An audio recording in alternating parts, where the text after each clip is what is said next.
Hi, I'm Sam Thurgood and welcome to my 5-minute Parsha. In this week's Sidra of Naso, it's a fairly strange transition from last week to this week. You see, last week we end off in the middle of a section, which we then resume, and since it's just a few verses either way, the Torah really could have either completed that whole section last week and started a new one this week, or left off that new section last week and started from beginning. What am I talking about? The jobs of the Levi'im. The Levi'im are described as transporting the Mishkan, and the Levi'im are divided into three families. There is the family of Kehat, who are responsible for the Aron Kodesh, for the Holy of Holies, for the most sacred things. There is the family of Merari, who are responsible for the most basic, big building blocks, the boards, and really moving the heavy equipment. And then you have the family of Gershon, who are in between, who are folding, who are carrying ropes, who are wrapping things.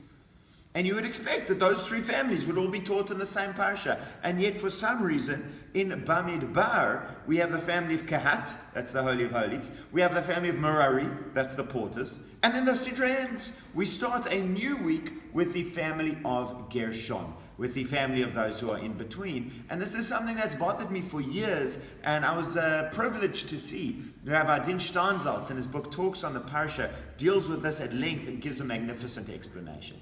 You see, he says that the role of Kehat and the role of Merari are both straightforward and well-defined and satisfying.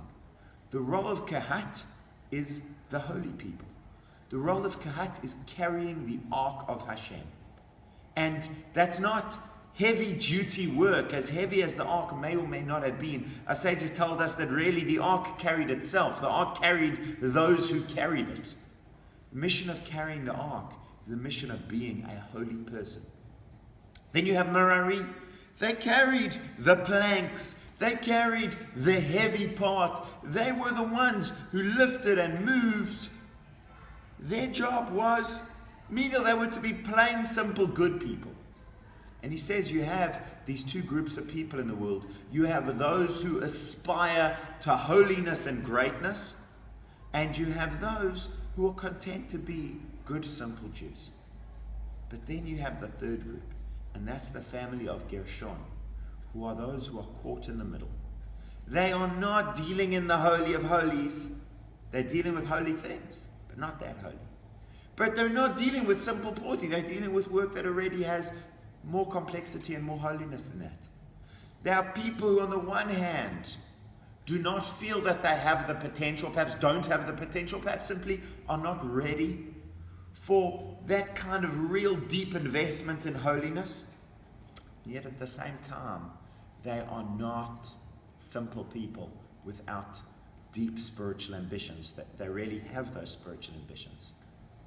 And that no man's land, or rather to be precise, that feeling of being caught in between two worlds, is something that speaks not only to the family of Gershon, but to the human experience generally. You see, that's who we are. Many of our sages speak about the fact that on the one hand, we are angelic. We have these holy souls from God that aspire for the greatest heights and the deepest connection. On the other hand, we are animalistic. We have these animal urges and desires that drive us towards the most base things, the most base behavior.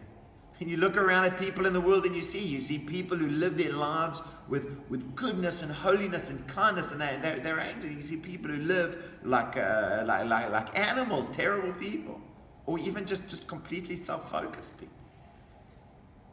How many of us live caught in between those poles? Not in between the two, but almost bouncing between the one and the other, filled with all of our holy inspiration. And yet also, our animal nature is not something that we can or want to leave behind. And that's something that's so important to speak to this issue, that Hashem starts a new parsha. The sages decided to start a new parsha at this section with the family of Gershon, with the family that does not have such a clearly defined role, with the family that are not told, you are holy or you are simple. But you are both holy and simple. You are both complex and straightforward. You have the physically difficult task of carrying, but also the great holy task of holding the Aron. You're somewhere that is not clearly divided between the two. But that, he says, is what makes people special. Hashem already has plenty of animals, and Hashem already has plenty of angels. Adam u'vehema toshia Hashem, the human being, is someone who is both holy man and animal, who alternates between those poles, who somehow has a connection in this world and a connection to the upper world, and can use that to really gain traction. Because neither angels nor animals can be effective in the way that we can. Because angels are locked into that upper world and animals are locked into this lower world. And yet us human beings, with all of our difficulties and contradictions and challenges, we are the ones who can bring those two worlds together, who can bring holiness into this world and can take this world up to heaven.